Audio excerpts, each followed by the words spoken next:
Okay, all you wonderful, wonderful people from the internet, welcome to the live stream. Welcome to live stream number 2 here on Continue Freedom. So, tonight we got a lot of stuff to talk about, and this is actually going to be a pretty quick stream. It's going to be quick because I'm going to be out, I'm going to be on a separate live stream starting at 9 o'clock with Braver Than the Rest. So, if you want to check that out, we're on Rumble, Facebook, and YouTube. You can check us out on that channel. It's Braver Than the Rest. It's with my buddy Jeremy. We do that every Wednesday night at 9 o'clock. But so this is going to be a short live stream. But I wanted to hit you all up with a little bit of info. And if you look at the title to this video, you know, I said the dystopian world is here. If you know anything about the Orwellian hellscape, you know, from the book, it's pretty fascinating. But we've gradually gotten there. We've gotten there as a country where we have this, this group of autocrats, these the upper class, the privileged class that's running things here in the country. And they are starting to affect every aspect of our life. And this is done partially through the federal government. I mean, the federal government and their authority is vastly larger than I think most people ever would have thought that it would have under a constitutional representative republic. But here we are. We're in this authoritarian hellscape of sorts. And so when we see things happening in the world, whether it's our food, whether it's our transportation, if it's our education system, if it's our media, as we see these things falling apart, those of us that are aware, those of us that are awake to what's going on around us will start to question these things, and we'll start to question them for good reason. A lot of people talked about, the boat, and they were slamming people who came out and said, you know what, that's just a conspiracy theory.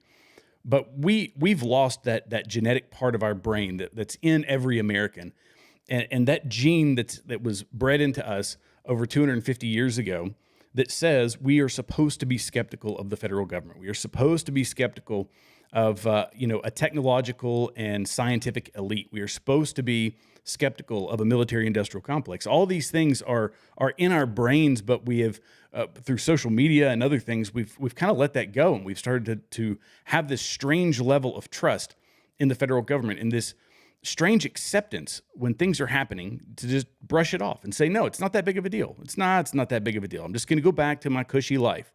And I've been telling folks this for a long time. If you watch any of my pre-recorded videos, I talk about it regularly, where nobody at this point can be uninvolved. We have to be somewhat involved, whether that's just a general level of awareness. If you're reading the news, if you hate the news, I get that. A lot of people do. I'm not a huge fan of the news, to be honest, but I want to deliver useful information to my fellow citizens. And so I read the news, and I read it obsessively. Nobody has to read it obsessively, but you have to be aware of what is going on around you. The days of just sitting back and living a cushy life and, retreating into your den on the weekends and retreating into your den all the time, it's something that you can no longer do, because we have gotten so close to this dystopian world that now we have to be big boys and big girls and be aware of what's going on around us. We have to see that this is a world being created where our food security is threatened. Our actual physical security is threatened. Our property is threatened. Our healthcare is threatened. All of these things are under attack, and they are being used and manipulated to leverage us. And so we owe it to future generations, we owe it to ourselves, we owe it to our fellow Americans to be more and more informed. And I will start by saying that in this dystopian world, our food security is under attack. And I'll say under attack because I believe that these things are intentional. But the largest U.S. egg producer temporarily closes Texas plant due to bird flu outbreak. Now, could this just be a bird flu outbreak? Yeah, possibly. But I have to approach it I always approach it from that level of skepticism that I think is a healthy level of skepticism, because we've seen poultry plants, we've seen all the cattle that have died over the past several years. Some of that is warranted, and yes, some farmers will come out and say, or did come out and say, that a lot of these cows were, it's nature. It just happens when you're having herds of tens of thousands of head of cattle. But when we're talking about plants burning down, food plants, and there have been countless of them, countless food plants over the past 4 or 5 years, we have to question it. And now H5N1 bird flu found at Texas poultry plant owned by Cal-Maine Foods, the largest producer of eggs in the U.S. For those of you that don't know, and I think everybody does, eggs are the primary food source, in particular for people who are not of means. I mean, it's a nutrient-dense food. They're relatively inexpensive, but this is something that can drive up the cost of those products. And it's to make things less accessible to the little guy, less accessible to the average American.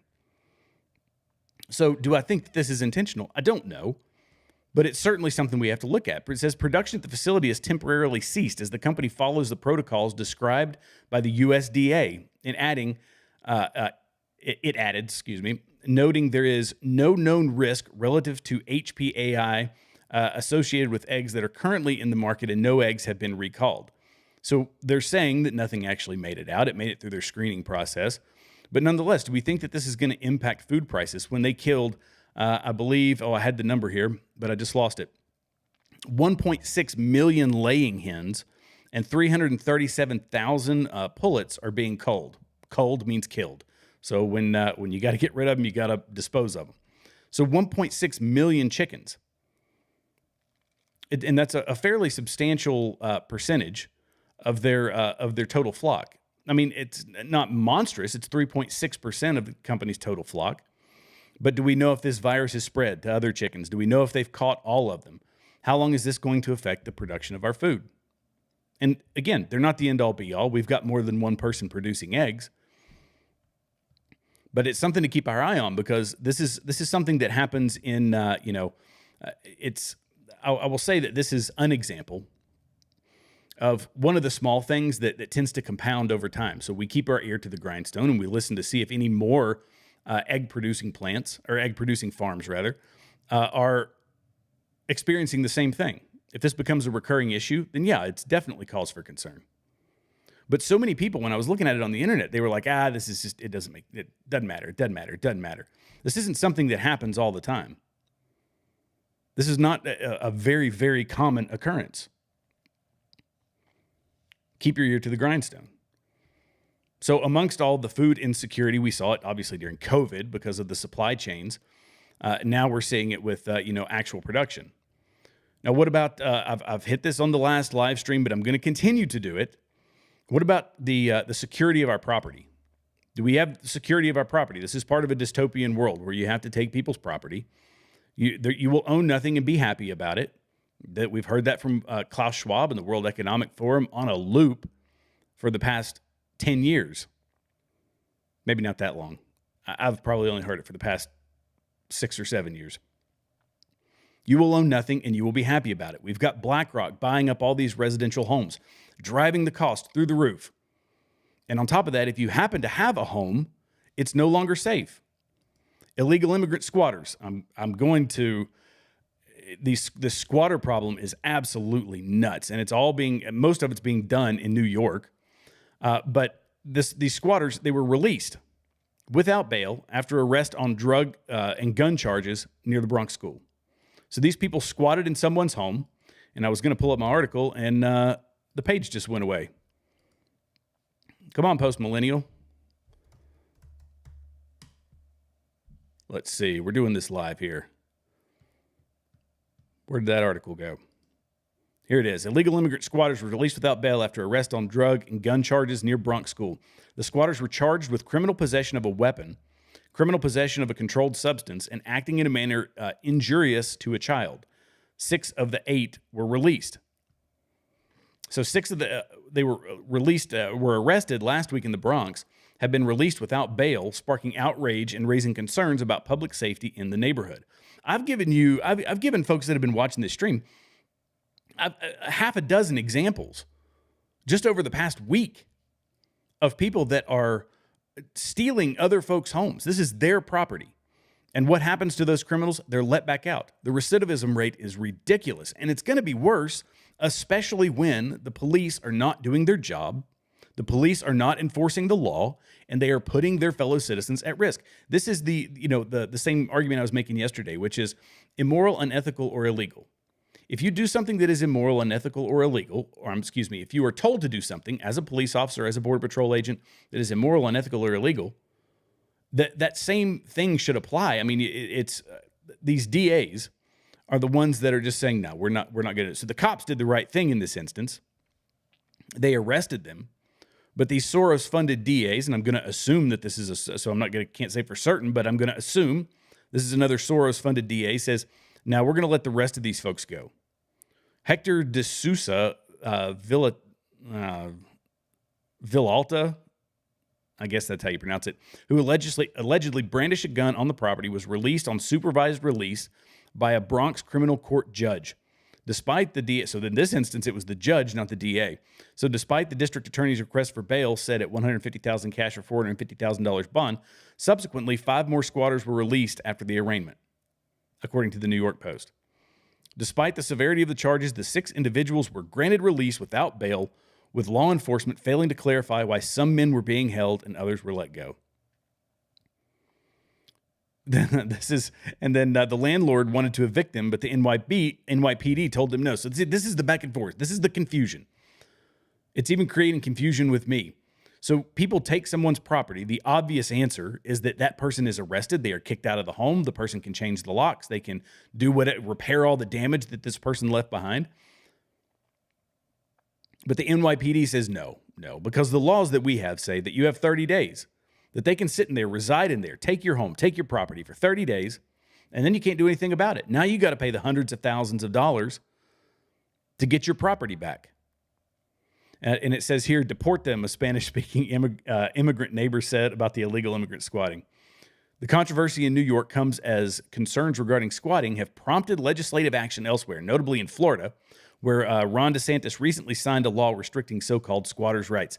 You know, I will say that if Ron DeSantis had done on the campaign trail, this is a side note, but if he had done on the campaign trail what he did when he was governor and has done since he got out of the presidential race, and I say done, if he would have been pushing all the things that have made him so popular over the years, I venture to say the guy would have had a little bit more of a successful campaign. Now, you have to also keep in mind he's running against Donald Trump, so that guy's Teflon. I mean, he's the only guy who can get nearly a $500 million judgment against him, and in the midst of that, basically triple his net worth. I love it. Every time I read articles about that and they're talking about the success of Truth Social, I'm like, the guy is Teflon. The guy can't lose. You could almost say the guy has a divine hand on him. And maybe that's the case. Some people might not agree with that, but good gracious. Anyway, he is vowing now to really come down hard on a lot of these criminals. He's talking. There's an article just I think it was yesterday I was reading, where he said that it's going to be the largest mass deportation that anybody's ever seen. In that speech, it wasn't an article; it was in a speech he had made, and he said that these people say they're not going to take them. Well, he's telling them, get ready, buckle up your britches, because you're actually going to take them. I'm going to send them your way. So as we continue to talk about this dystopian world that we're in, and all the dangers lurking around every corner. We want to be able to enjoy our property. We want to be able to go to the grocery store, buy our food. We want to be able to sit in our home peacefully without concerns of people breaking in. But they are continuing to bring in people into this country that's exactly what they want to do. Is they want them to disrupt our peaceful way of life. And on top of that, let me go to this next article here. Just lost my place here.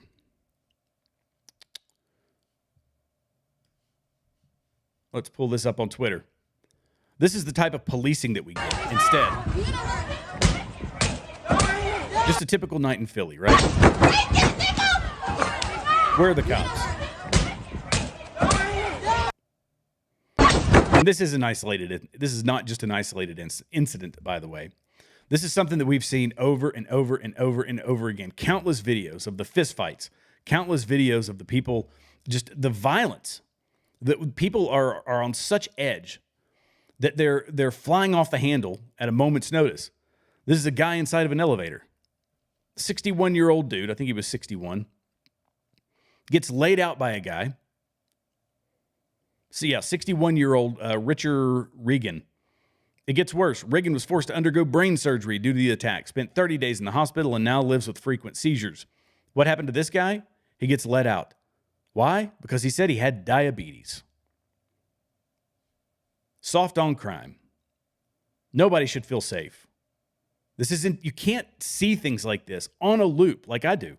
Like I see it all the time, constantly, over and over and over and over again, every single day. And you cannot watch this on a daily basis without realizing this is intentional. It's absolutely intentional. And so, I was talking about people coming across the border, and it's not that as if we don't have enough criminals in this country as it is. It's not as if our DAs aren't doing their job or the judges aren't doing their job. Instead of going after criminals, these judges and DAs are going after the former president because he's a political opponent. But what are we doing? We're bringing in people like this who are coaching their people. They're coaching their buddies across the border on how to come in and get a gun.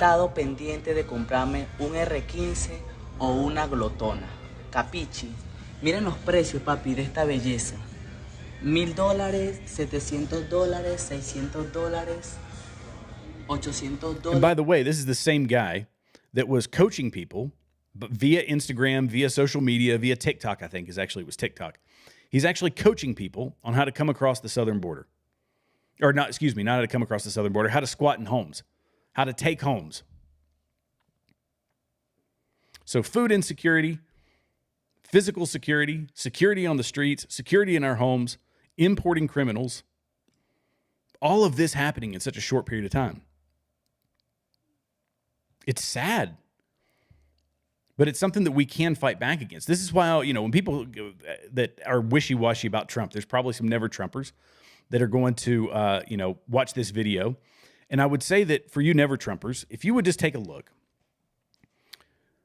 at the political opposition. You could go back to the into the primaries when we were looking at Nikki Haley and Ron DeSantis and Vivek Ramaswamy. When we were watching those candidates make their way through, they were all, being attacked. They were being attacked by the mainstream media because that's what the mainstream media does. The mainstream media, which is, again, part of this dystopian world that's being created, and that is, by the way, closer to coming to fruition than you might expect.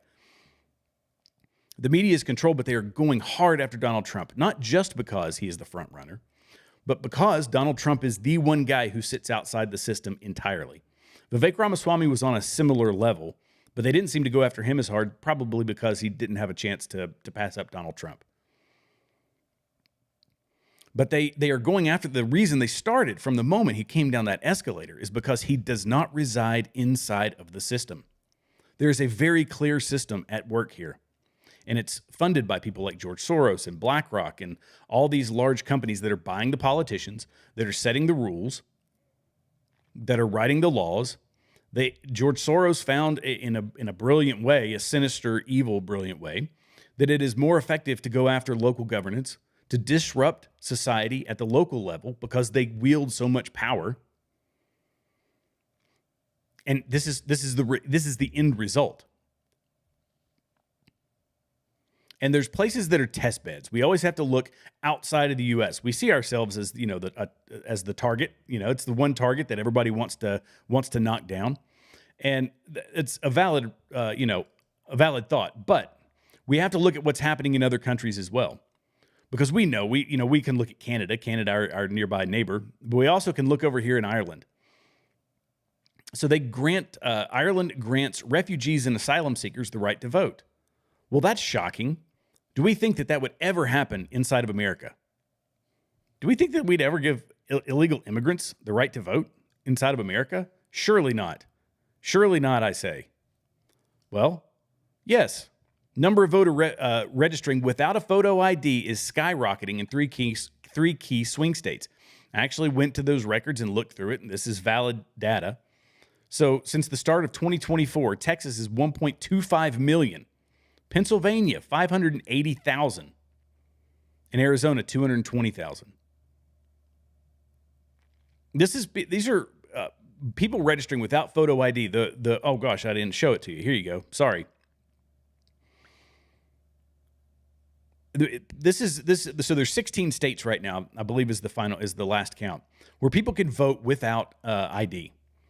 And I think that there's 11 states where you can vote, there's 11 states without ID, 16 total states. There's 11 of those states, they don't require a photo ID, or 11 other states maybe, that's what it is, don't require photo ID. So you can show up with a social security card. Doesn't have to be your social security card, because how in the world are you going to prove that? Come on. How are you going to prove that? Yes, I am Bill Jenkins. Where are you from? Venezuela. But I kid you not. It's happening now in Ireland. It's obviously happening in America, but they aren't writing it into law. But mark my words, they will. This is right around the corner. All of this is right around the corner. And in this dystopian world that we've created, who are the people that who are the heroes going to be? You got to have heroes. You got to have some heroes, right? You have to have some hero. Well, here's the heroes that they've chosen.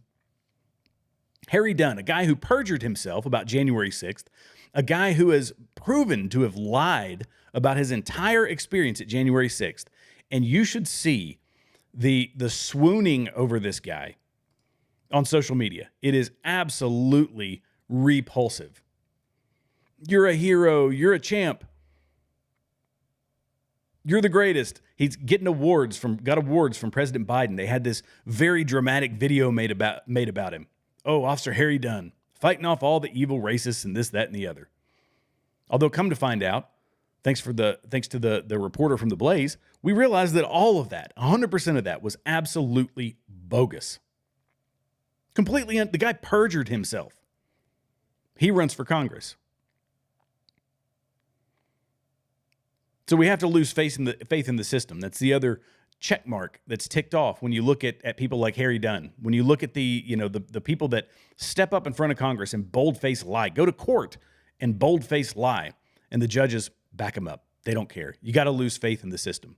So instead, we got to go after the former president of the United States. We got to try to break him. We got to take his money. We got to take his property. We got to confiscate everything that he has. It should all be ours. And this will send a message to everybody else out there. Don't you dare step on the feet of the federal government. And they tell us, they've told us that for years, right? They, if you listen to Chuck Schumer when they were talking about Donald Trump, and he said, just be careful about the deep state, or not the deep state. He said the intel community Sunday to come after you. Do you all remember that beautiful little snippet? They know that system exists. It's how they've enriched themselves. It's how they have, worked from inside the system. They understand that they can leverage that system against their political opponents. They know that system works for one side of the political aisle, which is the Democrat side of the political aisle. And it's painfully obvious. Painfully obvious. And it's sad. It breaks my heart because, there's a lot of freedom-loving Americans out there who they just want to live their life. They don't want to have to get involved. And I'll be honest, I wish we could go back to the days where people didn't have to be involved. I wish we could go back to the days where, all we worried about was the football game. Worried about the basketball game. Just the simple things. Enjoy our families. And I'm not saying that you have to go out and be a political activist. Nobody has to do that. But I am saying that you need to read the notes about your city council. Read have a news ticker that pops up and understand what legislation is being pushed forward. You don't have to do what I do. Or come to this podcast. I'll tell you as much as I possibly can in the short amount of time that I get to see you every week. But there's probably some important things that even I can't cover. And we might need to read a little bit of this legislation every now and then, or at least understand the summary. Maybe be a citizen who has been to house.gov and checked it out. And this is all part of reversing this dystopian world. And the way that we do that, yes, by being involved. Local government is far more important, if you ask me. The local government wields a massive amount of power. How are laws being enforced in your local community? How successful are your law enforcement? How well funded are your law enforcement? All those things are important. But you need to, that's a starting point. But to be aware of what's actually going through the House and the Senate, there's a few of us that are. If you're watching this podcast, you're probably interested in what's going on, in the political sphere. And that's great. That's awesome. And it's necessary. I applaud you for that. But you've got friends, you've got family, you've got other people who need to be involved, and they need to be aware, at least slightly, because this pendulum has stopped swinging in the manner it used to. People talk about the pendulum, it swung to the left, it swung to the right. We kind of balanced ourselves out. Well, that pendulum is now being favored to one side. And now we're swinging so far to the left that it is racking up our debt. It's robbing money from future generations. As I said last night, it's $100,000 per child that's born inside of this country. $100,000 in debt. And that has to be fixed. And the only way to do that is to find the people who are, potential candidates to run for the House, potential candidates to run for the Senate, people that are, willing to work outside the system, free thinkers, not people that are doing this to get rich, not people that are doing it for clout or that want it for the clicks, people that genuinely care, people that don't want to go up there and stay forever. And that doesn't mean they can't get sucked into the system, but we have to find the appropriate candidates to build a stable of candidates that are going to go up there and start shifting this pendulum to the right. Make it swing a little favored to the right side and not to the left. Because Donald Trump, people say that Donald Trump's going to fix it. Donald Trump's going to be the savior of the Republican Party. And I'm sorry to tell you, but that's just not the case. Donald Trump cannot fix this in one term. In his second term, he cannot fix it. He absolutely cannot. This is going to take a long stretch of actual conservatism. And let's be honest, Donald Trump is not a conservative. Donald Trump is I would almost say he's a Clinton-era Democrat. But he's the one that's going to get it started. He's going to get the ball rolling. And if he does what he says he's going to do, and if he does what we know he needs to do, Donald Trump is going to start stripping away all of these massive bureaucracies that are leading us into this dystopian world. And I'm not even 100% certain he's going to be the one to fix it, or that it's even fixable. I'm not 100% certain we can start moving it in the right direction, before we have an actual economic collapse, societal collapse, whatever. But we can't continue on this same road, and it's going to take us being involved, writing your congressmen and women, going on your social media accounts, and absolutely bombarding your representatives with your thoughts and your opinions. Let them know where you stand on things. This is their job, and if they aren't doing their job, adios, goodbye. Do as the butterflies do and fly away. It's really quite that simple. I know that this has been a short 30-minute live stream. My next one, it won't be until next week, but if you want to go over to Braver Than the Rest and check out our live stream that we're gonna have here in a little over an hour, about 9 o'clock is when we get started. Be sure to go to the Braver Than the Rest or Braver Than the Rest. You can find us on Rumble, on YouTube. And where else do we stream? Rumble, YouTube, and Facebook. You can find us at all those places. And God bless you guys. Thank you so much for staying on. Thank you so much for watching. Be sure to drop some comments, and you can go to continuefreedom.com and sign up for my mailing list if you enjoyed this live stream. Future live streams are going to be more in that hour range, but I got to get everything geared up and ready for the next one. Thank you all so much. Love you guys. God bless you. God bless America.